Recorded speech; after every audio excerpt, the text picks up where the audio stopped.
कुणाल खेमू को इससे पहले मैंने कब देखा था? शायद मेरे जहन में तो कलयुग मूवी ही याद आती है। अब तो आदत सी है मुझको ऐसे जीने में। उसके बाद मुझे उनका कुछ जमा हुआ काम याद नहीं आता है। एक वेब सीरीज थी, हमें वो याद आती है। उसके अलावा मुझे कुणाल खेमू का कुछ याद नहीं आता है। बट इतने समय के बाद उनकी एक बढ़िया सी वेब सीरीज आई है नेटफ्लिक्स पे, सिंगल पापा इसका नाम है। अगर तुम इस दुनिया के आखिरी एप्लीकेंट भी होगे ना, फिर भी मैं तुम्हें बच्चा नहीं अडॉप्ट करने दूंगी। This is inspired by one of web series in foreign web series, वहां से ये अडेप्ट की गई है। एंड कैसी वेब सीरीज की स्टोरी क्या है, चलिए अब बात करते हैं। उनको घर मैं लेके जाऊंगा और मैं बनूंगा उसका सिंगल पापा। सिंगल पापा is a story about a man who is divorcee and adopt a son, but Indian system of adopting is not in the favor, और कह सकते हैं कि न्याय संगत नहीं है पुरुष के लिए कि वो एक बच्चे को गोद ले सके। सिंगल पापा गोद ले सके, बजाय कि एक सिंगल महिला जो होती है वो गोद ले सकती है, उसके लिए कानून थोड़ा सा झुका हुआ है। तो इसके बारे में बात की गई है और मॉडर्न टाइम में किस तरीके से फैमिलीज में बच्चा करना नहीं चाहते कपल्स और कैसे बच्चे को अडॉप्ट करने के लिए कुणाल खेमू को मजबूर होना पड़ता है। This is about the whole story. I don't want to give a spoiler, but this is a very beautiful, engaging, messageful story. अगर बच्चा नहीं चाहिए था तो शादी क्यों की? इसके साथ रहना एक बच्चे को पालने जैसा ही है।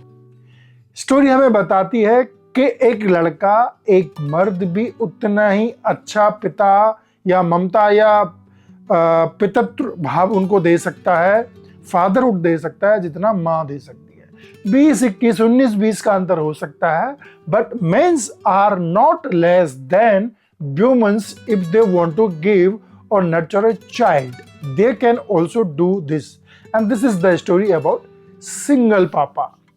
लीड कास्ट में है कुणाल खेमू, प्राजक्ता कोहली और मनोज पावा और आयशा। ये लोग मंजे हुए कलाकार हैं कि मनोज पावा ने जाट फैमिली के जो मुखिया होता है किरदार, घर का मुखिया होता है, उसका किरदार बहुत अच्छे से निभाया है। मनोज पावा को तो हम अच्छी परफॉर्मेंसेस के लिए जानते ही हैं।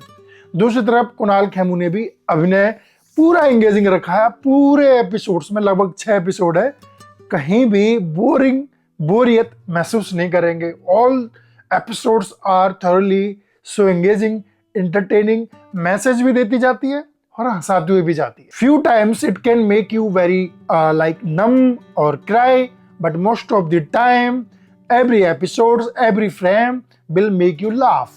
And this is the story कि आप एक बहुत सीरियस मैसेज को हंसते हंसाते कैसे डिलीवर करते हैं ऑडियंस के लिए। This is the journey of A director और ए राइटर। तो यहाँ पे जो इस वेब सीरीज के मेकर्स हैं, सीता मोइत्रा और नीरज बदवानी, उनको क्रेडिट जाता है। उन्होंने बढ़िया वेब सीरीज बनाई है।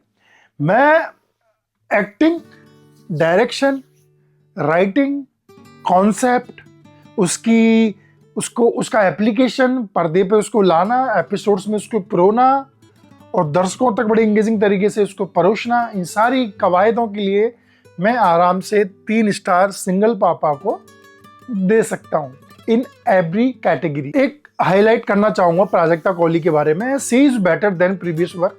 मिसमैच्ड में उन्होंने काम किया है, जुग जुग जियो में उन्होंने काम किया है, but she is the best in this Single पापा।